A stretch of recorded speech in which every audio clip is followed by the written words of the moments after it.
ಅದೆಷ್ಟೋ ಜನ ತಂದೆ ತಾಯಿಗಳು ತಮ್ಮ ಮಕ್ಕಳು ವೈದ್ಯರಾಗಬೇಕು, ವೈದ್ಯಕೀಯ ಶಿಕ್ಷಣ ಪಡೆಯಬೇಕು, ತಮ್ಮೂರಲ್ಲೇ ಒಂದು ಆಸ್ಪತ್ರೆ ಓಪನ್ ಮಾಡಬೇಕು ಅಂತ ಕನಸುಗಳನ್ನು ಕಟ್ಟಿಕೊಂಡಿರುತ್ತಾರೆ.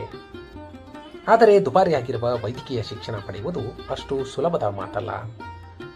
ಭಾರತದಲ್ಲಂತೂ ವೈದ್ಯಕೀಯ ಶಿಕ್ಷಣ ಕಲಿಯಬೇಕು ಅಂದರೆ ಕೋಟಿ ಹಣವನ್ನು ಖರ್ಚು ಮಾಡಲೇಬೇಕು.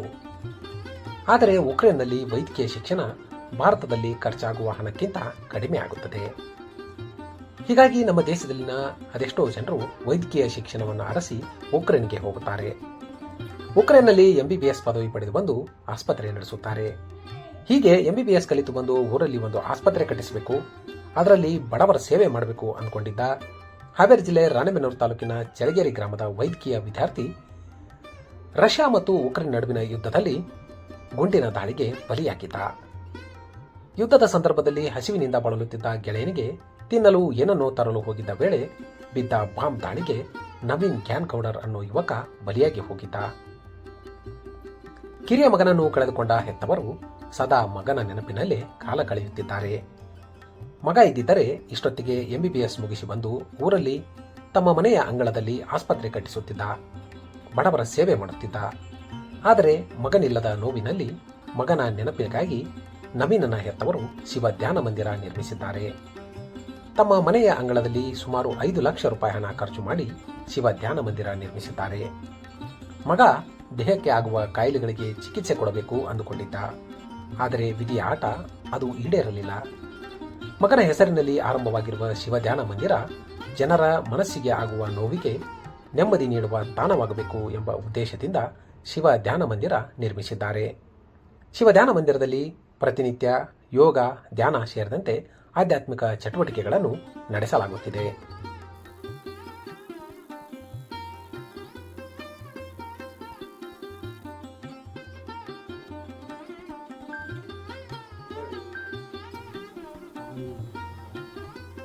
ಅವನಿಗೆ ಸ್ವಲ್ಪ ಶಿವರಾತ್ರಿ ಅಂದ್ರೆ ಭಾಳ ಇಷ್ಟ ರೀ. ಯಾಕಂದ್ರೆ ಅವತ್ತು ಉಪವಾಸ ಇರ್ತಾರಲ್ಲ, ಅವ್ನು ಉಪವಾಸ ಇರೋಕ್ಕೆ ಇಷ್ಟ. ಆಮೇಲೆ ಜಾಗರಣೆ ಒಟ್ಟು ದೇವ್ರ ಬಗ್ಗೆನೂ ಭಾಳ ಇಂಟ್ರೆಸ್ಟ್ ಇರ್ತದೆ ಅವನಿಗೆ.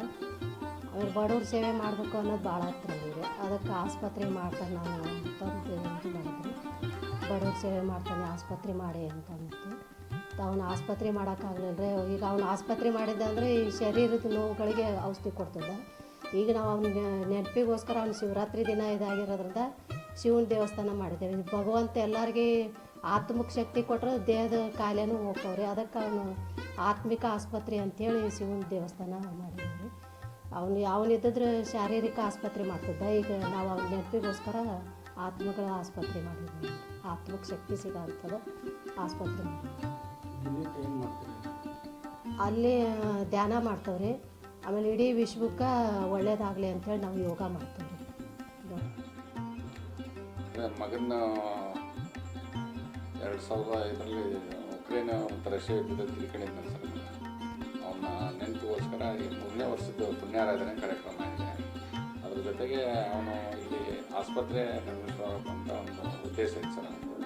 MBBS ಮುಗಿಸಿದ ತಕ್ಷಣ ಆ ಜಾಗದಲ್ಲೇ ಅವನು ಆಸ್ಪತ್ರೆ ನಿರ್ಮಾಣ ಮಾಡ್ಬೇಕನ್ನೋ ಕನಸ್ಕೊಂಡಿದ್ದ. ಅದು ಅವನ ಆಸೆ ಈಡೇರ್ತಿಲ್ಲ.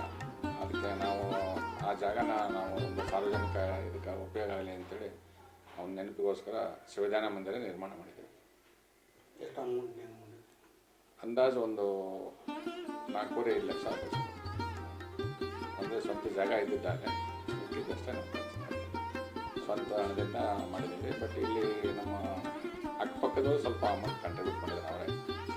ಅಲ್ಲಿ ಪ್ರಜಾಪಿತ ಬ್ರಹ್ಮಕುಮಾರಿ ಈಶ್ವರಿ ವಿಶ್ವವಿದ್ಯಾಲಯದಲ್ಲಿ ಅವರು ಸಾಯಂಕಾಲ ರಾಜಯೋಗೆಲ್ಲ ಮಾಡ್ತಾರೆ. ನಾವು ಶಿವಧ್ಯಾನ ಮಂದಿರ ಮಾಡೋದಕ್ಕೆ ಮೊದಲು ನಮ್ಮ ಮನೆಯಲ್ಲೇ ಮಾಡ್ತಿದ್ರು.